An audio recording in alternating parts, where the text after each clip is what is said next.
嗨，欢迎回来，我是驴子。买 OLED 萤幕送笔电这个主题，我们已经连续做了第4年。主轴就是在选择顶级 OLED 萤幕的前提之下，规格 OK， 效能 OK， 价格也 OK 的笔电啦。那过往我们选择的机种，通常都是 OLED 萤幕优先，再去看其他规格。但今年我们想来点不一样的，我们找来整个市场上目前最亲民的 OLED 笔电。不过我不想为了便宜牺牲处理器，所以我的底线是，刚好今年有一个非常适合轻薄笔电的 Intel Core Ultra 200V 系列处理器。那今年你要买轻薄笔电，肯定会希望能上这颗嘛。光是续航和整体使用体验都跟过往的所有 Windows 笔电差太多了。那在处理器给力之下，我们再去选搭载 OLED 萤幕，并且价格最亲民的入手机种，我觉得这个条件对一般人来说也会更加实用。所以要在亲民、要好处理器、要 OLED 这几个条件之下，我们的预算需要重新分配，自然也就跟顶级 OLED 无缘了。所以我们今年借来实测的这台是来自 Acer SwiftGo 系列的16寸机种 Acer SwiftGo 16 AI。那选它的原因很简单，今年这台除了搭载一块略超过 Full HD 解析度来到2040乘以1280的16寸 OLED 大萤幕，重点它有120Hz 高萤幕更新率，基础的萤幕体验获得保障，并且也有 Display HDR True Black 500认证，可以成功点亮 YouTube HDR， 并且是16:10的萤幕比例，不管是拿来文书还是轻度创作都更加实用。同时，这台也搭载了今年评价非常好的 Intel Core Ultra 200V 系列。那这系列的处理器特点非常明确，就是效能很不错，续航超级好。重点，它还有以轻薄笔电来说非常强劲的 Intel Arc 内显，所以它不只是文书笔电，这颗处理器还有给力的内显。不管是要拿来使用创作软体，像是 Photoshop， 或是偶尔玩英雄联盟这类主流网游，也都没问题。重点，没意外的话，这台就是现在市场上你能买到最便宜、有 OLED 还有 Intel Core Ultra 处理器的轻薄机种。那我是没在开玩笑啊，这台的售价是真的非常亲民。我们摊开规格表，你看16寸 OLED 搭配上 Intel Core Ultra 5处理器 226V 的版本，官网价只要3万出头就能入手。但我更推荐你看的是 Intel Core Ultra 5处理器 228V 这个版本，32900就拥有好的处理器，再加32GB 记忆体。而如果你有图像处理或是轻度剪辑需求，则推荐朝向 Core Ultra 7处理器 258V 或是 Core Ultra 9处理器 288V， 两个拥有 Intel Arc 140V 内显的版本优先，拿来输出会更加游刃有余。重点是这台的重量也只有 1.5公斤，以16寸大萤幕来说算是相当轻薄。当然，如果你的预算更高，而且很在意 OLED 萤幕解析度，那也可以看看 Acer Swift 16 AI 系列，虽然价位高上一些，但用的是解析度更高的 3K 120Hz OLED 萤幕。好，规格讲完，究竟今年我们选的这台 Acer SwiftGo 16 AI 整体表现如何呢？一起来看看吧。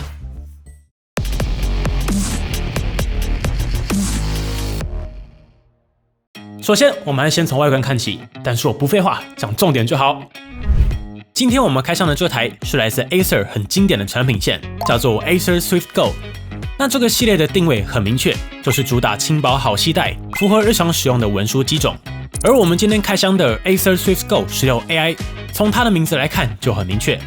，16代表的是16寸的萤幕机种，并且在尾缀多加上了 AI， 很明显它就是一台主打 AI 办公以及轻度创作的笔电。首先来看到 A 面 ，SwiftGo 16 AI 采用铝合金机身打造，并且从 A 面上就能看到，今年 Acer Swift 系列的设计明显活泼现代许多。除了大胆加上 Swift 雷雕切线之外，左上角还有代表 Acer AI 笔电的点阵 icon， 搭配上全黑配色，整体低调但又不会太无聊。而在 L 接孔上，这台给的蛮足的。我们从左边看起 ，Acer SwiftGo 16 AI 总共配置了一个最高可以输出 4K 120的 HDMI 2.1 接孔，没有偷料，给个好评。还有一个 USB-A 以及最高40 Gbps 高速传输的2个 Thunderbolt 4 USB-C 接孔。特别的是，这个 A 孔支援了关机充电的功能，偶尔要帮手机或是耳机充个电都没问题。而有 Thunderbolt 4的好处也不用多说，除了可以高速传输之外，有外接萤幕需求的话，也只要插一条线就可以同时做到充电以及画面输出。而在右侧部分，则拥有 LED 指示灯、microSD 读卡机、3.5mm 音讯接孔，这边还有一个 USB-A 以及防盗插槽。整体来说2个 A、2个 C、HDMI 还有 microSD 读卡机，接孔配置非常完整，以日常文书、轻度创作来说都很足够了。而在机身重量上，实测都在 1.51 公斤，机身厚度也只有 1.59 公分，以16寸机种来说算是相当轻薄。加上原厂随附的100瓦充电器后，则是落在 1.87 公斤。不过这组100瓦的体积较大，如果要外出办公的话，我会推荐额外准备一颗氮化镓充电器会更轻便。值得一提的是 ，SwiftGo 16 AI 虽然轻薄，但在耐用性上也没有马虎。除了通过 MIL STD80H 美国军规标准测试，可以应付低温、高温、掉落、沙尘等等极端场景之外，也通过了像是2万次转轴开合、1000万次的按键按压测试。接着我们打开来看到 B 面 ，Acer SwiftGo 16 AI 采用主流窄边框设计，搭配上一块亮面 OLED 屏幕，实测可以做到180度完全平放。顶部有视讯镜头，并且支援 Windows Hello 脸部辨识。除此之外，这台有实体镜头滑盖的设计，有隐私疑虑的朋友可以直接关上，物理上完全避免外泄问题。而在规格上 ，Acer SwiftGo 16 AI 搭载了一块16寸2048×1280解析度的 OLED 亮面屏幕，支援最高120Hz 萤幕更新率。在快速滑动网页的时候，120Hz OLED 明显会比160Hz 的萤幕来得更加流畅，肉眼上的拖影也明显少了很多。那习惯120Hz 的朋友，基本上可以说是用过就回不去了。所以除非是为了省电，不然平常就是全程开120Hz 即可。尤其这台的续航很不错，没必要刻意降低。除此之外，这台也采用了16:10的萤幕比例。但我们说过很多次，16:10的垂直面积更大，除了一般文书左右视窗分割更容易阅读之外，剪片的时候轨道也直接多了一排。现在都推16:10优先了。而在实际表现上，我们也来详细实测一下显示效果。首先是在萤幕亮度上，经过我们实测，这台在 SDR 100%显示面积下，最大亮度可以来到403尼特。而在开启 HDR 之下，100%显示面积就是可以进一步解放到551尼特，以及646尼特的峰值亮度，日常使用都够了，亮度没问题。而在色域色准上，我们也拿出我们的老朋友，这组已经超过1万美金的测量设备进行实测。SwiftGo 16 AI 在原生色域模式下，可以达到100%的 sRGB、100%的 P3 以及99%的 Adobe RGB， 基本上完全覆盖主流色域，这就是 OLED 屏幕的最大优势。接着我们来看色准，经过实测，这台的 CCT Delta E 很准，只有 0.79， 这个数字小于2我们就会给过，小于1就是非常优秀的意思。不过在平均色彩 Delta E 上，我们并无法继续往下测试，因为这台并没有内建色彩描述档，所以自然无法做到对应的色域线缩。那在这个情况下，测试色准没有任何意义，因为根本无法做到标准对应。所以如果创作需求，并且是需要精准显色的朋友，那这块 OLED 的表现不错，但一定要进行额外校正。如果只是要买来欣赏 HDR 串流，或是日常使用浏览办公的朋友，那这台的萤幕就直接用没问题。同时这块萤幕也拥有 VESA Display HDR True Black 500以及 iSafe 2.0 低蓝光护眼认证。经过我们实测，的确可以成功串流 YouTube HDR。而在低蓝光上，这也是 OLED 萤幕的另一大特色。那我们也透过仪器实际测量给你看。简单来说，你可以想象萤幕上面的蓝色其实是由很多种不同波长的蓝光所组成的，但目前普遍有个共识是，短波蓝光会是对眼睛危害最大的蓝光。例如很多品牌就会重点宣传他们减少多少400多纳米的短波蓝光。那我们这组贵贵的测量设备非常凑巧，刚好可以绘制出完整的平面光谱，让我们看到萤幕在不同波长下的实际数据。所以趁这个机会，我们就来把 OLED 低蓝光讲清楚。那所谓的 OLED 低蓝光，就是你看画面上左边这张是 Acer OLED 笔电的测量结果，而右边的这是一般 LCD 笔电萤幕。而当我们把两个萤幕的结果叠在一起，你看 OLED 的蓝光波长是向右偏移的，在450纳米左侧的蓝光强度明显降低，那是不是就避开了左侧对眼睛危害较大的短波蓝光区域？而传统的 LCD 萤幕因为没有这个特性嘛，所以在短波蓝光区域就出现了长长的一根。那这也是为什么你在 OLED 萤幕上普遍都能看到低蓝光护眼文字的最大原因，因为这是不需要开启任何护眼模式就能做到的哦。只要你用好的 OLED 萤幕，就能做到硬体低蓝光，会是 OLED 的天生硬体优势之一。除此之外 ，Acer 也有防烙印选项，只要打开 Acer Sense， 找到个人化选项，就可以调整像是界面透明度、深色模式、自动隐藏工具列等等，进一步降低烙印风险。接着我们来看到 C 面，这次的 Acer Swift Go 16 AI 采用方正的巧克力键盘，加上全区白色背光，并且有 Key 报表作业好用的独立数字键，上下方向键是半高，左右方向键只是全尺寸设计。那虽然 Windows AI 笔电的一员，这台也有 Copilot 快捷键，也已经可以使用 Recall Beta 功能。除此之外 ，Swift Go 16 AI 还用上了一块超大面积触控板，并且覆盖的是康宁大猩猩玻璃，搭配上滑顺的雾面涂层，手感很不错。不过这次触控板最特别的地方是，只要在 Swift logo 上往右滑，你看，神奇的事情发生了，触控板上多了好几个隐藏触控按钮，官方称为 Swift 浮光快捷键。那这个快捷键总共有2种模式，你可以透过滑动 logo 进行切换。在第一个模式当中，你可以做到影音控制，像是暂停音乐、快转，或是调整音量。而如果再滑动一次，就会进入到视讯控制模式，这时候就会出现视讯会议好用的快捷键，像是可以快速关闭喇叭、快速关闭视讯镜头、快速关闭麦克风等等。而退出的方法也很简单，只要轻按右下角的叉叉，就可以切回一般的触控板。比较好用的是，其实你不用去手动切它。你看，当你打开 YouTube 的时候，现在就变成影音控制模式。而当你进入到视讯会议之后，你看，触控板也自动调整成视讯控制模式。所以当你在开会议的时候，就可以一键关闭麦克风，非常好用。那如果是怕误触，想要完全关闭的朋友也没问题，可以到 Acer Sense 里面手动关闭。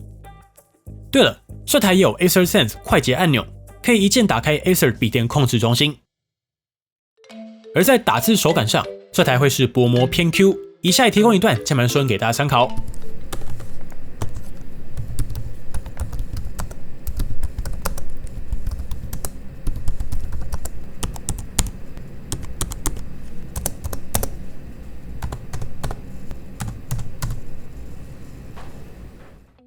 接着，我们就进入到大家最期待的效能实测环节。首先，我们还是直接把底盖拆开，先来看内部设计。我们手上的 Acer Swift Go 16 AI 搭载的是 Intel Core Ultra 200V 系列当中最顶规的 Core Ultra 9处理器 288V。那我们前面就有提到，这个系列是 Intel 专为轻薄笔电所设计的处理器，在拥有不错的效能前提下，还可以做到极度省电。架构上采用4个 P Core 加4个 E Core， 总共组成8核80英寸的架构，最大超频可达 5.1 GHz， 快取则是12 MB， 并且 Core Ultra 9也是整个系列当中唯一一颗预设更高瓦数的处理器，拥有17到37瓦的弹性瓦数，而 Acer Swift Go 16 AI 的官标 TDP 则是落在30瓦，并且在画面上就能看到，你看它的主机板就只需要小小一块，因为 Core Ultra 处理器本身是高度集成的，除了散热设计上更容易之外，还可以大幅省下主板面积。那省下来的空间，不管是要拿去塞散热、塞电池，或是单纯减重，都是非常舒服的。并且受益于主要的计算区域采用的是台积电 N3B 工艺打造，再加上架构大改、统一封装的记忆体，整体的能耗表现是目前 X86 阵营几乎没有同级对手的存在。而在散热设计上 ，Acer 可以说是给的相当豪华，除了用上2根热管之外 ，Acer 也加上了大面积的长形鳍片，甚至还有2颗风扇。以轻薄笔电，而且是这个价位来说，也是非常成立了。日常文书使用的话，如果是开静音模式，基本上可以做到极度安静的使用体验。那如果我们把风扇开到效能模式，直接来跑20人压力测试的话，稳定度来到 97%， 最高温度落在出风口的位置，其实也只有 41.3 度。以笔电来说，完全不热。机身主要操作区域的温度则是只有36度左右，最多就是温温的。那我们也实测，这组风扇的最大噪音大约落在51分贝左右，真的是蛮安静的。不过 Core Ultra 处理器的另一大重点就是表现同样很强势的 Intel Arc 140V 内显，采用全新 Xe2 架构 ，Core Ultra 9处理器 288V， 总共内建了8个 Xe2 核心，并且提供最高67 AirTops 的算力。那我们这边也直接来跑 Time Spy。Intel Arc 140V 受益于全新 Xe2 架构，加上发表以来不断的驱动更新，跑分成绩进一步提升到4608分。那我们也让你感受一下，如果对比上 Radeon 890M， 在相近瓦数设定下只有2369分。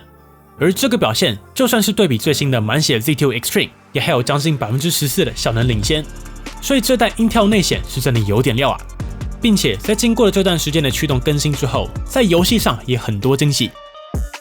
首先是英雄联盟，受益于这颗非常不错的内显，就算在 1080p 最高画质之下 ，low 也可以跑出平均186帧的成绩。就算看 1% low， 也能稳在112帧左右，平常玩个 low 完全没问题。接着我们就来看效能测试软体 Cyberpunk 2077。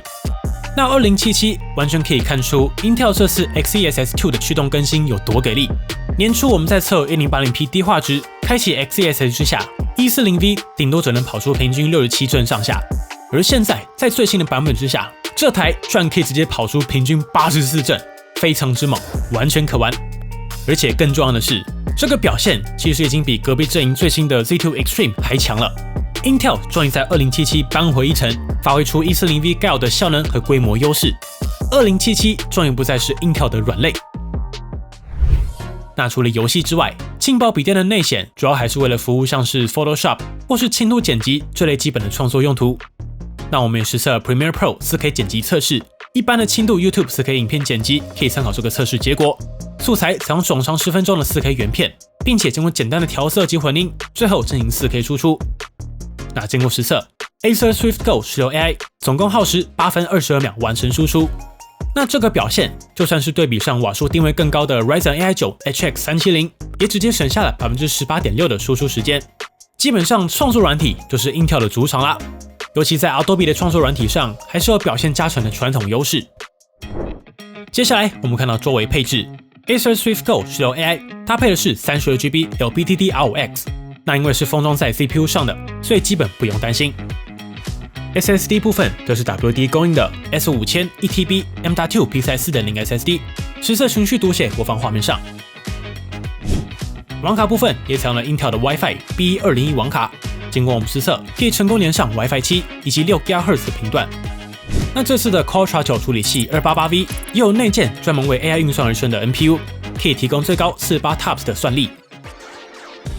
而说到 AI， 这台除了支援 Copilot Plus PC 该有的 Windows 11 AI 功能之外 ，Acer 也推出了自家 AI， 比如说是针对降噪处理的 Purified Voice 2.0， 专为视讯而生的 Purified View 2.0， 这两个功能也都整合到 Acer Sense 当中。当你开启会议的时候，电脑就会自动跳出快捷面板，比如说针对视讯使用的 Purified View 2.0， 可以帮你在视讯会议的时候自动眼神校正、自动构图以及自动模糊背景。不止如此 ，Acer 还有2个蛮有趣的 AI 软体，分别是 Live Art 以及 Vision Art。像是你可以透过 Live Art 把自己的照片制作成贴图或是大头贴，另一个叫做 Vision Art， 你可以透过这个 App 让 AI 自动帮你生成桌布。目前有风景或是宠物2种类别可以选择，大概1-2分钟就可以成功生成。最后，我们看为大家最关心的电池续航。Swift Go 16 AI 虽然只塞了一颗65瓦时的电池，我猜主要还是为了轻薄考量，但在 PC Mark 现代办公测试当中，依旧可以拿下非常强势的13小时40分。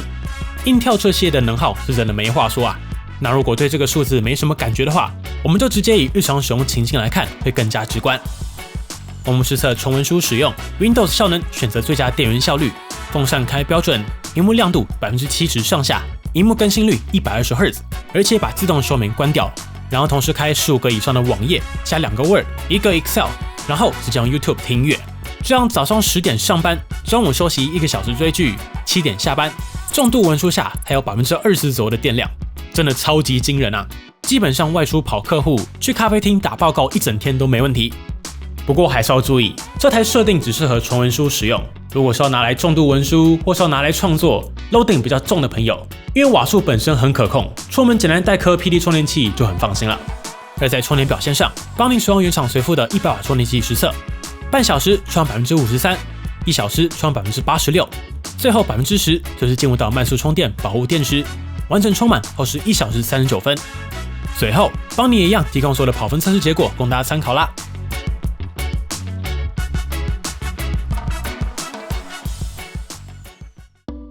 而在外放音效上 ，Acer Swift Go 16 AI 支援 DTS-X， 我们实测外放最大音量落在 93.8 分贝。以下帮你也提供组外放音效让大家参考。